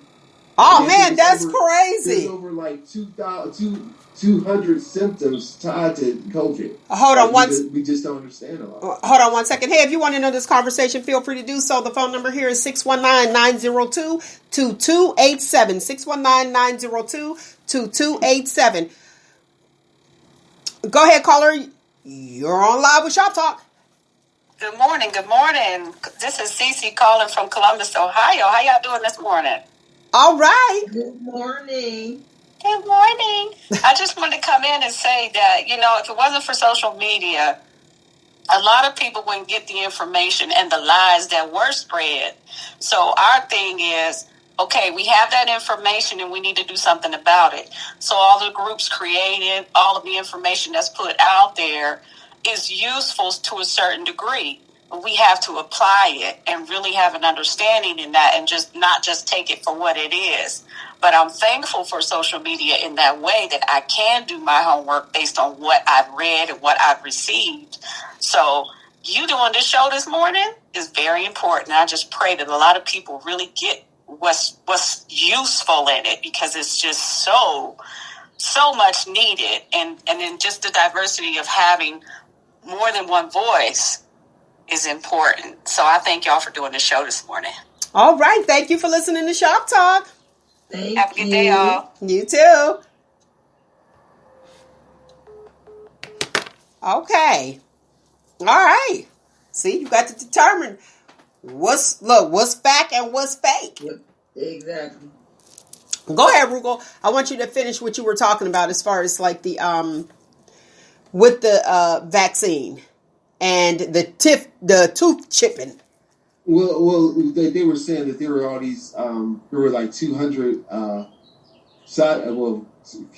symptoms that have found out to be associated with it. Now, I didn't get a comprehensive list because I was listening to an NPR interview with the organizer of this group that were helping people. Okay. But it was just, it's just so much we don't know. So I would say,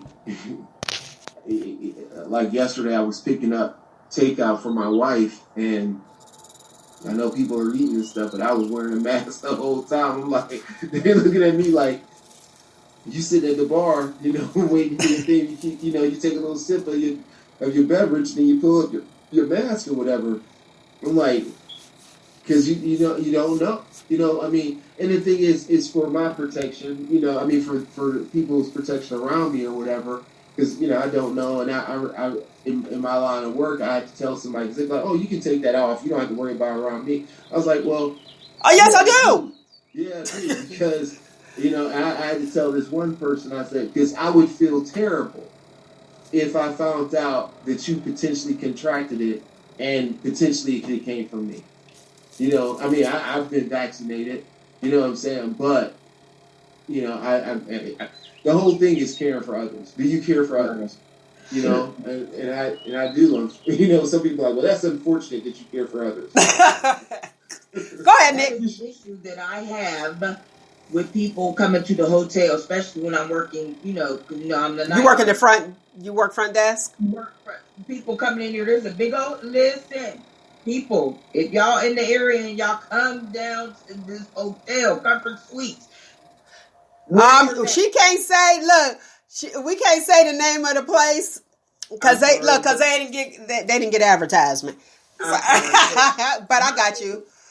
But she makes a good point. You do. Go ahead. Sign in the door when you come in the door. Wear your mask. We have started when you come to the desk. It's a big sign right there, and I be sitting there and see a lot of people that come in here and they be looking at me like, oh, she a. Yeah, you're right, because you coming up here, walking up to the desk, wanting to come in. You walking through the lobby. I'm sitting there with my mask on. Why are you coming up to me talking to me without one? So I'm sitting there looking at them like, okay. They get mad when I tell them to wear their mask. You have to wear a mask when you're down here in the lobby.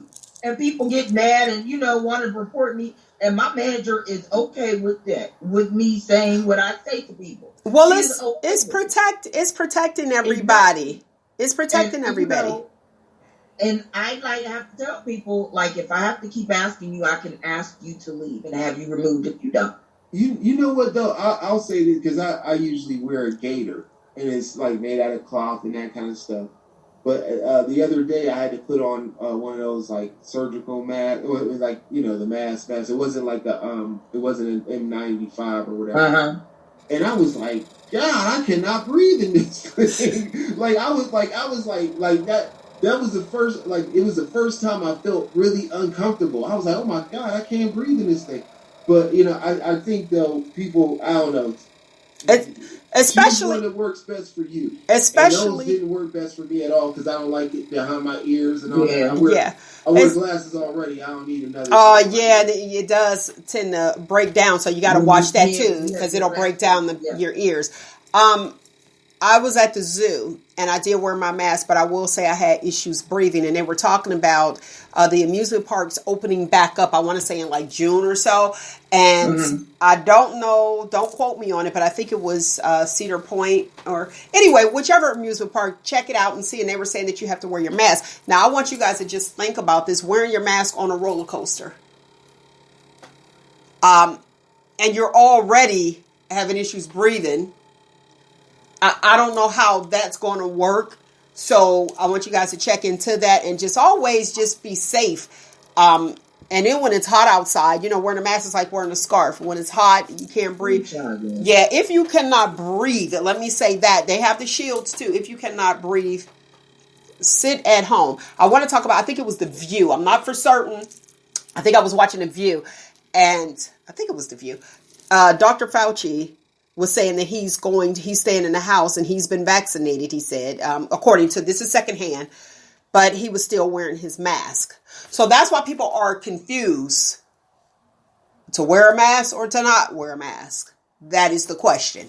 And they were saying that when you are vaccinated and other people in the room are vaccinated, you don't have to wear your mask. But the prime example is that one young man, and he's from the area, Lashar, he actually did a video and said that he was vaccinated. And I want to say that he went to a party or something like that and he didn't wear his mask. He said usually he wears his mask. And then he went on vacation and somebody contacted him asking was he okay, because some people said they went to like a party or something like I was saying.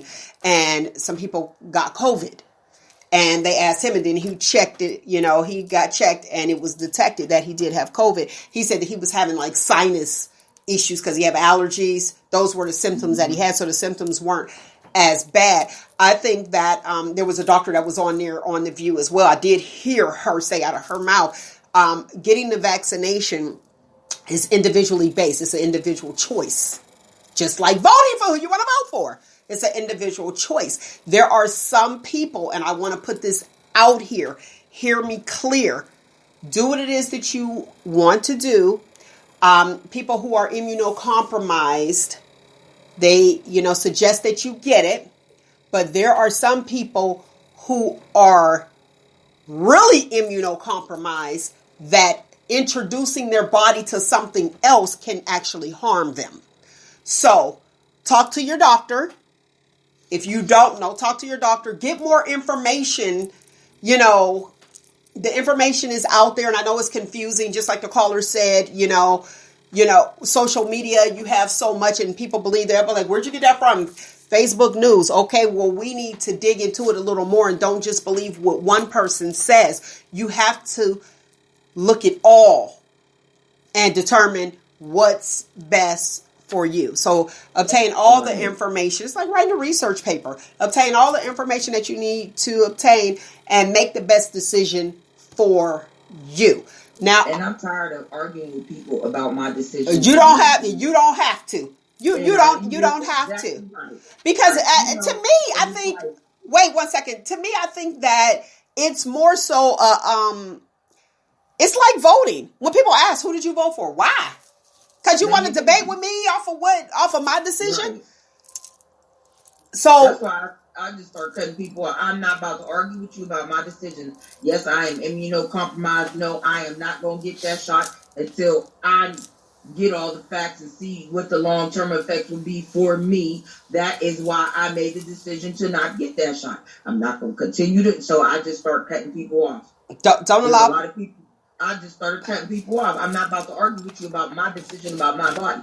Absolutely. I'm glad you got it. Good for you, but it may not be good for me, and I got to do what's best for me.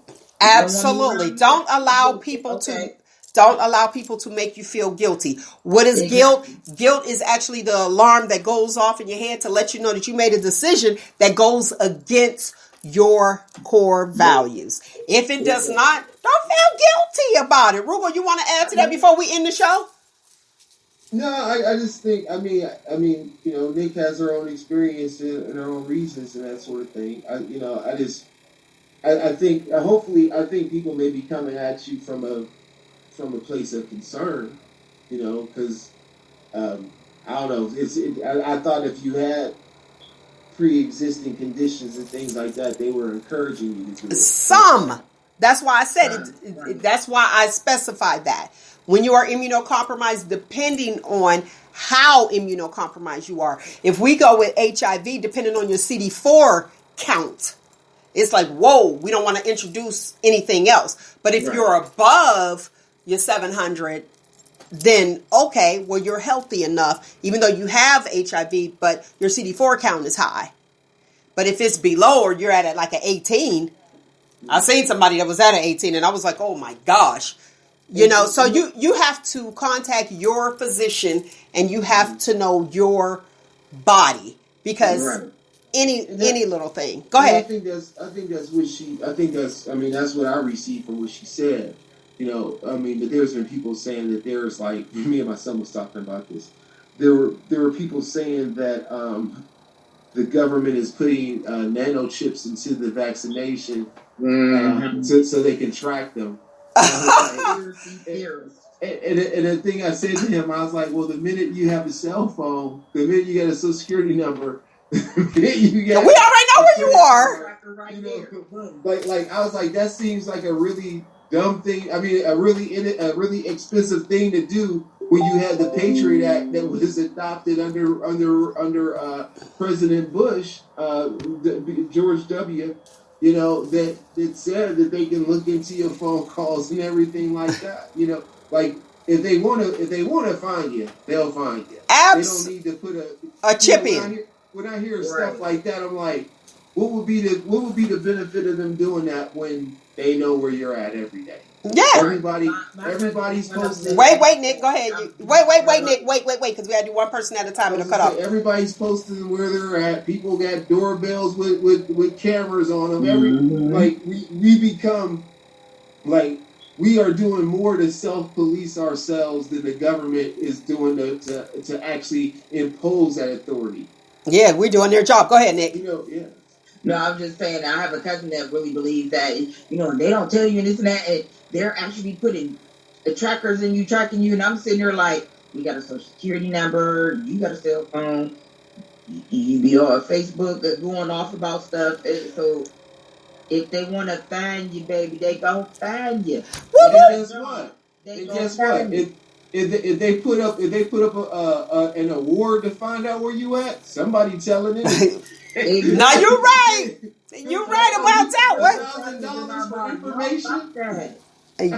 You know what they say? $1,000 for information that leads to this arrest. Okay, cool. They that away. All right, we getting ready to close the show. I said that before, so got to go. Mother's Day is tomorrow, so happy Mother's Day to the lovely mothers out there. Happy Mother's Day. Okay, here we go. Repeat, Nick. Repeat and complete. My mom made the best what? My mom made the best spaghetti. Okay. All right, Roogle. My mom makes the best pound cake. Okay.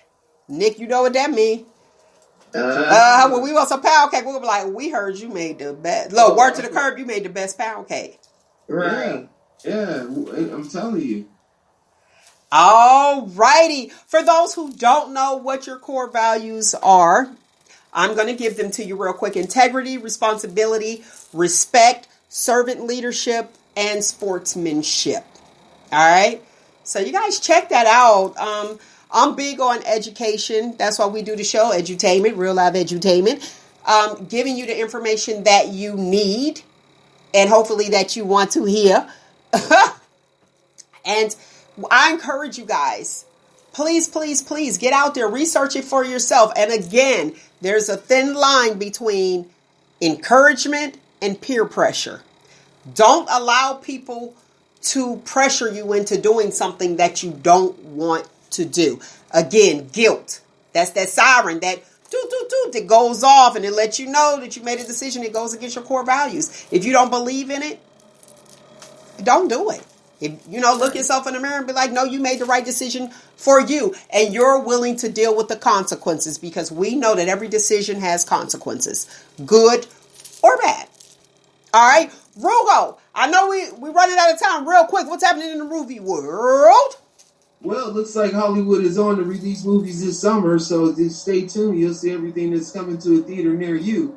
On the small screen right now, we have Jupiter Legacy, which is a superhero series that is on Netflix. I've been checking it out. It's okay. It's all right. Reminds me a little bit of The Watchmen, tied into a little bit of Invincible that was just on, with a sprinkle of the Umbrella Academy all smashed into one, right? Okay. So that's out there, but pretty decent.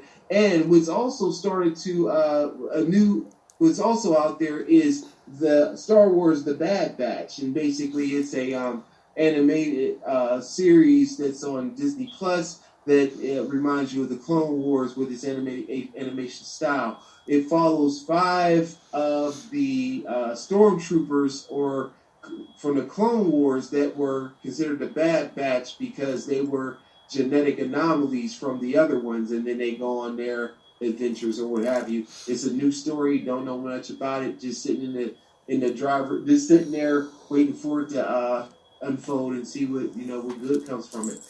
Next week we got a lot of stuff that will be hitting, and we'll talk about that then. Oh, go ahead. I'll be remiss if I didn't say this. Next week, I don't know if I ain't ready to go to the theater yet. Okay. But Spiral is premiering, and that is the Chris Rock directed and written Saw movie. A Saw movie? Yeah. I'm scared. That premieres next. Is that with that thing with the circles? Yeah. Oh, I ain't watching that. I'm nervous. I'm scared. I don't know if it's a prequel. I don't know what he's doing with it. Okay. But you're gonna let us know, right? I might if I feel like going to the theater. So I wonder if they're gonna do something with the with that, as far as like not allowing so many people in there, checking your card to see if you vaccinated. I mean, because you can clearly still get it. I just say wear your mask. People just wear your mask. All right, lovely people, that is my time. I thoroughly enjoyed you, as I do each and every single Saturday. Today's footnote is the title of today's show: Real Eyes, Real Lies, Real Lies. Shout out to you. May you rest in peace, Tupac Shakur. All right. Find you, embrace you. Most importantly, always, always love you. Until next week, people. Shop Talk right here.